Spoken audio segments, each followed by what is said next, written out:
دووبارە سڵاوتان لەبێ مای خۆشحاڵیە کە زۆر جار ئەبینین کاری هونەرمەندانی کورد لە پاڵ هونەرمەندانی جیهانیا لە کێبڕکەیا بن بۆ ئەوەی کە لە نێو فستیڤالە بەناوبانگەکانی جیهانە بەشدار بن و ئەوەیش کەجێی خۆشحاڵیشە هەندێک لەو کارانە ئەبینین کە لە فستیڤالە هەرە دیارەکانی جیهان و لەو فستیڤالانەی کە گەورەترین ئەستێرەکانی جیهان کێبڕکەی تیاکەن کارەکانیان لەوەیە نمایش ئەکرێت و ئەتوان ئەوانیش بەپاڵەورێن و هەروە کێبڕکێ بکەن. زۆر بەڕێز کاک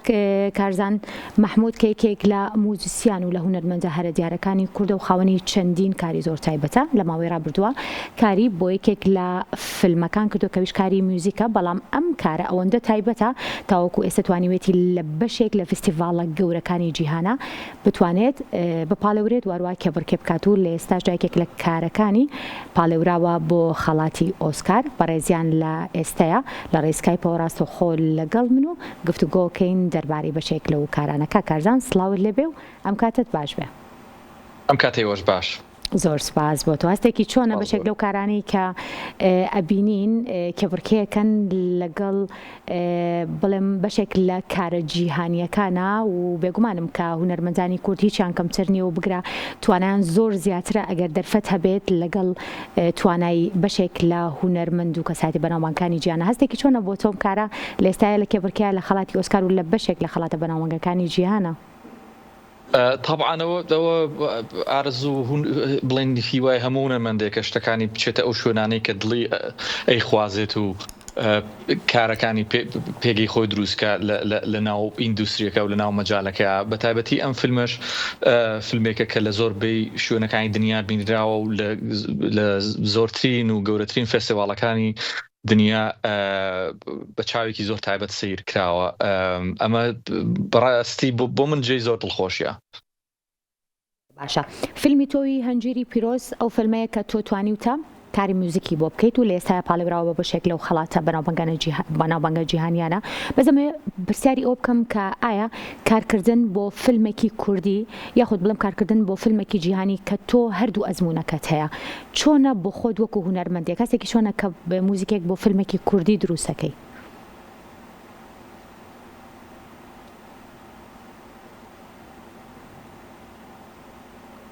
کاکارزان گوێبیستی منی؟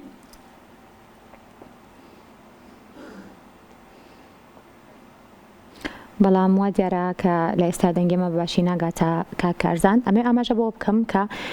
زۆر کاتەیە هەستێکی جیاوازە کە ئەبینیت بەشێک لە هونەرمەندان کاریان بۆ بەشێک لەم فیلمانە کردووە بەڵام بتوانن کە کێبڕکێ بکەن. زۆر جارەمە لە ڕێگەی پرۆگرامی کورسات مەگەزینەوە ئاماژە بە بەشێک لەو فیلمە بەناوبانگانە جیهانیان ناکەن یاخود ئەو خەڵاتە دیارانە و بەتایبەتیش خەڵاتی ئۆسکار کە ساڵانە لە مەراسیمێکی گەورە و بەشێکی زۆر لە ئەستێرە بەناوبانگەکانی جیهان بەشداری تیاکەن ئەتوانن لەوێەوە کێبڕکێ بکەن و ببنە خاوەنی خەڵاتی ئۆسکار. ئەمە هەستێکی جیاوازە ئەگەر هونەرمەندەکە کورد بێت و بتوانین کە فیلمەکەی لە نێوم خەڵاتانەیە ببینین. لە ئێستاە چێلەری بەشێک لەو فیلمەی کە کاکارزان کاری موزیکی بۆ کردو پێکەوەی بینین و دواتر ئەگەر ڕێمەولات و گفتگۆکان بەردەوامەکەین. فەرمون.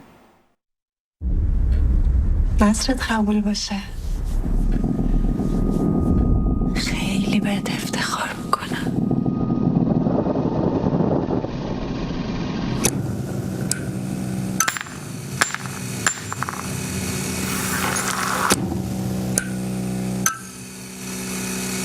خب الانم که قاضی تحقیقات شده این خطرها هست دیگه.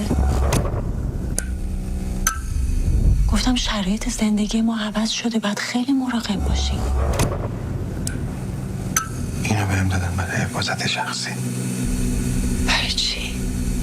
حفاظت از خودمون. الان از تو چیزی خواستم؟ ناحقه. تو نت در اومده مشخصات باباس، آدرس خونه رو گذاشتم.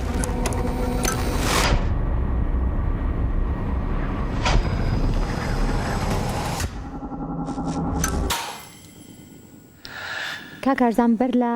سیرکردنی ترێلەرەکە پرسیاری ئەوم کرد کە هەستێکی چۆن ئەگەر کارێک بۆ با بڵێم ڕۆژهەڵاتی ناوەڕاست بێت یاخود بۆ فیلمێکی جیهانی بێت یاخود فیلمێک بێت لە وڵاتانی ئەوروپا بەرەم هات بێ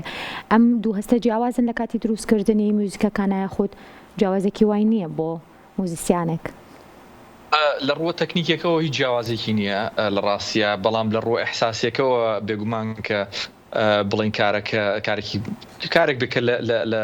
ڕۆژەڵاتی ناوەڕاست لەدایک بووێ بۆ من ئاسانترە بڵین لە ڕووە ڕۆحیەکەوە و لە ڕووی چۆن لە ئەحساسێکەوە بەڵام لە ڕووی تەکنیکیەوەە هیچ جیاوازێکی وای نییە بەڕاستی بۆ من زۆر باشە دانانی ئاواز بۆ بەشێک لە با بڵێم تێکستە کوردیەکان و هەروەها ژەنینی میوزیک ومە یەکێکە لەو تایبەتمەندیانی کامیشەکە کارزانی پێناسراوەتەوە ئەحساسێکی زۆر تایبەتیشیە بۆم بابەتە ئەمە لەلایەک کارەکانی لەگەڵ هونەرمەندان و لەگەڵ گۆرانی بێژانە بەڵام ئەم جارە کارکردن لەگەڵ سینەمایە ئەم دوانە کامیان نزیکترن لە تۆوە و کامیان کارەکان ئاسانترەڕوە قورسترەڕوە ئەمێ تۆزێک بەراوردی ئەو دوانە ببینم بزانم چۆن کارکردن بۆ کارزان چۆنە طبعا ئەو دوو عالەمی گیان ینی من دایمە وەکو دوو عالەمی گیان تەماشایانەکەم کە وەکو دوو پلتفۆرمی زۆر جیا بۆ من هەم چ گۆرانی کاتێککە گۆرانی دروستەکەم ئەچمەنا و عالەمی گۆرانی دروستکردنەوە ئیتر ئەو عالەمی بڵین بجیانی مۆسیقا و سینەما مۆسیقا بۆ سینەما لێی دوورەکەومەوە ئەو بە پێچەوانەشەوە بەڵام ناتوانم بڵێم لە کامیانە دەستکراوەترم و ئاسانترە بۆ من چکە هەستەکەم ئەبم بە کەسێکی تر کاتێک مۆسیقا بۆ گۆرانیەکە نووسم یاخۆ مۆسیقا بۆ فیلمێکە نووسم ببم بە کەسێکی تر ینی ئەم دوو جیاوازی هەیە بۆ من کە وا لە منە کات کە لە هەردوو بوارەکە بتوانم ئیش بکەم و وا بکەم کە بڵین ینی شتێک نییە بۆ من یەکێکیان قورستر بیان ئاسانتر بێ بەڕاستی زۆر باشە کاکارزان هەمیشە بە تایبەت ئەو کەسانی کە کاری ئاوازدانانەکەن هەمیشە داوای شعرەکەکەن ئنجاڵن بە ئاوازێکی جوان بکەین بە برێم شعرە بۆی کە ببێتە بەرهەمێکی تایبەت و بۆ فیلمەکانیش بە هەمان شێوەیە یاخود بڵێم کارکردنی تۆ بۆ دانانی ئاوازێک یاخود دانانی میوزیکێک بۆ فیلمێکی سینەمایی هەر بەم شێوەیە پێویستەکە تۆ ئاگاداری تەواوی تێکستەکە و هەروەها یاخود بڵێم تەواوی کارەکە بیت بە شێوەیەکی گشتی پێویستەکات کە تۆ لەسەر سێتی کارەکە بی بۆ ئەوەی کە ئەو ئەحساسە بیت چ میوزیکێک بۆ ئەم فیلمە ئەبێت و چی بۆی باشە چی لەگەڵی ئەگونجە ئەوەی لە زین چۆنە زیاتر پەیوەندی بۆ هەیە کە چۆن لەگەڵ مەسەلەن لەگەڵ دایرێکتەرەکەیان لەگەڵ پرۆدیوسەرەکەیە ڕێگەکەون جاری وایە کە من لە سەرتاوە لە کارەکەیان لەگەڵیانە دەستم کراوەترە بێت و ئەتوانم لەسەر سێت لەگەڵیانە بم یان پێشتر پێش ئەوەی کە شوتیم بکرێت و فیلمەکە دروست کرێ هەنێک شت تاقی بکەینەوە و مۆسیقا تاقیکەینەوە بەڵام بۆ نمونە ئەم فیلمە کە من کارم تیا کردووە بڵێن تۆوی هەنجیری پیرۆز ئەمە تەواو بوو ینی من کە ئیدت کرابوو ئیدیتێکی تەواو کراوی فاینەڵیان بۆ من نردو من دەسم پێکرد بەڵام توانم بڵێم یعنی ئەکەوێتەوە سەرەوەی کە دایرکتەرەکە لە سەرتاوە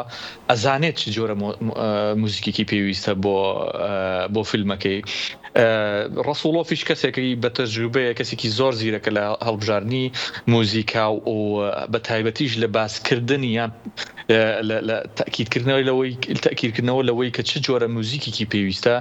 کەسێکی زۆر شارەزایەوە ئەتوانێت زۆر بە ئاسانی دەری بڕێ ئەوەش وایە کاکە بۆ من ئاسانتر بێت بتوانم کار بکەم زۆر باشە موزیکی ئەم فیلمە لە ئێستاە ئاماژەت پێکرد بکە بۆ بەشێک لە خەڵاتە بەناوبانگەکانی جیهان هەڵبژێراوە ئەمە بزانم کە چۆن ئەم فیلمە یاخود موزیکی فیلمەکە بە شێوەیەکی گشتی چۆتە نێو کێبڕکێوە بۆی لە خەڵاتی ئۆسکار گۆڵدن گلۆب بافتا و واروواکانیشە بتوانێت کێبڕکێ بکە ڕاستە ئەوەی ڕاستی بێ فیلمەکە بەگشتی لە پێش بڕکێە بۆ ئەو فستیڤالە گەورانە بۆ نمونە لە گۆڵدن گلۆب نۆمینێشنێکی هەبوو بڵێن پاڵەورا بوو بۆ بافتا بە هەمان شێوە و بۆ ئۆسکاریش و لە کانیش بڵین کە براوەی خەڵاتی لیژ نەبوو بەڵام مۆسیقاکە بە تایبەتی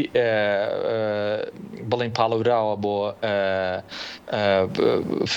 پێشبڕکێک بە ناوی هۆلیوود میوزیک ئین میدیا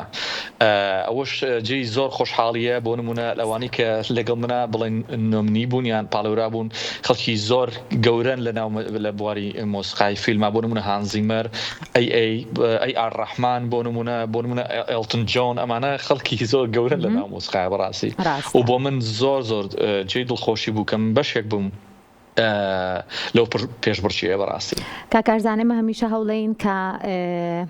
بۆ نمونە فیلمی کوردی بە شێوەیەکی گشتی لەسەر شاشەی سینەما کوردیەکان و بە تایبەتیش ئەبین کە بینەری کورد تینووی فیلمی کوردیە. جا هەنگاوەکان بەو هیواین کە لەم ساڵ و لە ساڵانی ئایندەشا زیاتر ببێ. ئەگەر فیلمێکی کوردی بێتە بەردەستت ینی ئامادەیت ئاوازی بۆ دانی یاخۆ لە موزیکی بۆ دانیت و کار لە نێو فیلمێکی کوردی شا بکەیت؟ بێگومان و پێشتنیش کردومە و بە خۆشحاڵیشەوە، بەڵام چاوەڕی ئەوەم کەشتی زۆر باش بکرێ بەڕاستی. ئێستا هەوڵی زۆر باشەیە لە کوردستان، بەڵام ئەبێ کارەکان پێشتر بخرێت بۆی بکەوێتە ناو ئەو پلتفۆرمانی کە فیلمەکانی تر فیلمی گیانی ینی هەر دوورنە ڕووی دراوسەکانمان بڵێن بۆ نمونە فیلمی ئێرانی یان فیلمی هەنێ لە دراوسەکانمانەچێتەوە فێستیڤالە گەورە و پلتفۆرمە گەورانەوە. ئێمەژی تر وەختێکی بەڕاستی گەنجی زۆر باشەیە، گەنجی زۆر زیرەک هەیە، پێویستیان بە یارمەتی و دەستگرتن هەیە. طبعاً ئەمە وەکو خواردن وایە، هیچ خواردنێک لە خواردنی ماڵەکەی خۆشتر نییە بەڕاستی. هیچ کارێک و هیچ پرۆژەیەک بەقەدەر چێژی ئەوە زۆر نییە کە کارێک لە وڵاتەکەی خۆماکرێ. بەڵام ناشتوانم کار بۆ هەموو فیلمێ بکەم و ڕازی نابمێنی خۆم ڕازی ناکەم بەوە. لەبەر ئەوە حەزەکەم زۆرم پێخۆشە فیلمی زۆر باش بکرێ و زۆر بە خۆشحاڵیشەوە من حەزەکەم بەشێک بم لێ بەڕاستی. باش اینجا بزانم کاکارزان بەنیازی هاتنەوەیە بۆ کوردستان و بۆ سلێمانی، بزانم لە ئێستا سەرقاڵی چییە، کاری نوێ چییە بامانە هەمووی ئاشکرا؟ ئەوەی ڕاستی لە ئێستا زیاتر سەرقاڵی ئەوەم کە بەشداری بکەم لەم فێستیڤاڵانەیە و ئامادە بم بە پیتوانە بۆ نمونە دووسبەی لە فێستیڤاڵی گۆتنبەرگ لەوێش فیلمەکە پێشانە درێ و فترێکی زۆر لەوانەیە بمەوە سەرقاڵ بم تا نزیکەی 2-3 مانگێکی تر، پاشان کاری تریژ هەیە. بەڵام بە خۆشحاڵی و زۆرم پێخۆشە سەردانی کوردستان کەم، شەر نییە وەکو کارکردن یان بۆ پرۆژێک، بەڵام هەر سەردانی ماڵەکەی خۆم بڵێن بێگومان. زۆر باشە. کاری موزیک و بە بڵێم بەرهەمی هونەرمەندان ئەم ماوەیە هیچ کارێک هەیە بۆ ئەوەی کە ئاوازی بۆ دابنێت یاخود کاری موزیکی تیا بکەیت یاخود جارە پرۆژەی لەو شێوەیە بۆ هیچ هونەرمەندێک نییە؟ ئەوەی ڕاستی بێ ئێستا سەرقاڵی چەند کارێکی هونەریم کە لە دەرەوەی بڵێ مۆسیقای فیلمە هەنێ لەوانە چەند کارێکم بۆ هونەرمەند ئاگرین دڵشاد کردووە، چەند کارێکم بۆ مامۆستا عەدنان کردووە، زیاتر ئەوانن. بەڵام وەکو تر ئێستا توانم بڵێم موزیکی فیلم زیاتر کاتی منی داگیر کردووە وەکو لە ڕووە گشتێکەوە بڵێن. کاکارزان زۆر خۆشحاڵ بووین کە لەم بەشی کورسات مەگەزین لەگەڵمان بوویت و زانیاری پێداین دەربارەی بەشێک لەو کار و پرۆژانەی کە بەڕێستان هەتانە. سوپاس بۆ کاتەکەت. زۆر سپاس بۆیەوەش. سپاس بۆ بەڕێز کارزان مەحموود هونەرمەند کە لەم بەشەی کورسات مەگەزین لەگەڵمان بوو.